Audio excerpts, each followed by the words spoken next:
would everybody please welcome to the stage Ms. Lori Lime. How to celebrate and learn from failure.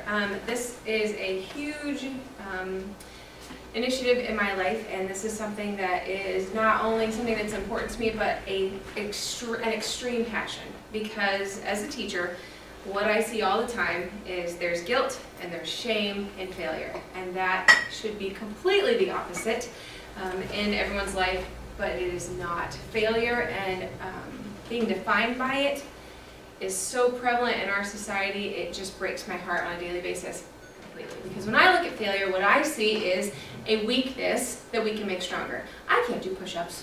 So my failure would be, I can't do push-ups. But what would you say? Yes, you can, because there's a weakness that I can strengthen. And when you find a weakness, it's like a pinpoint laser, and you say, oh, well, here's your test, and all of this was wrong. But look, we got these right, so we don't even need to worry about this. We need to move on and look at what went wrong and how we can fix it. Failure does not define you. The greatest barrier to success is the fear of failure. That fear is paralyzing. And so many people get stuck right here in the process, and thinking, well, maybe I could do that. Well, no, I couldn't do that. You absolutely can.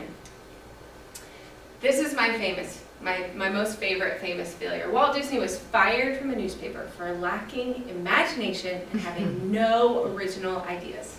Failure is the only opportunity to begin again, this time more wisely. So when you look at, as a teacher, and you look at a child taking a test, many teachers will say, okay, there are 20 problems and 18 are wrong. So there's a big minus and an 18 on the paper.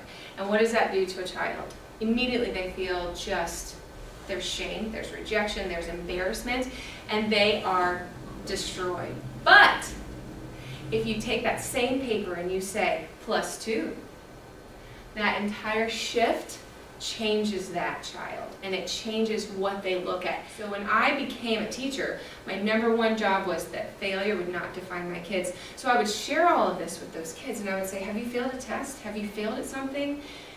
It's okay. I want you to let that go. I want you to wipe it off, and the next time is a new day. And by the time I would leave this group of 400 seniors, they're leaning forward, and you can see that there's hope. Every day is a new chance. And my 4-year-old daughter can tell you, her name is Ada, she's fabulous.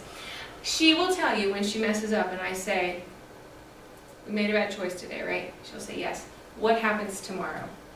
And she knows, this is her mantra, because this is desperately how I want her to feel. She knows, and she will tell you, tomorrow I get to try again. And that is the truth. And that is why you can celebrate failure, because tomorrow you get to try again. In 5 minutes you get to try again. So when you look at those bad days, just know that you're this close to striking gold.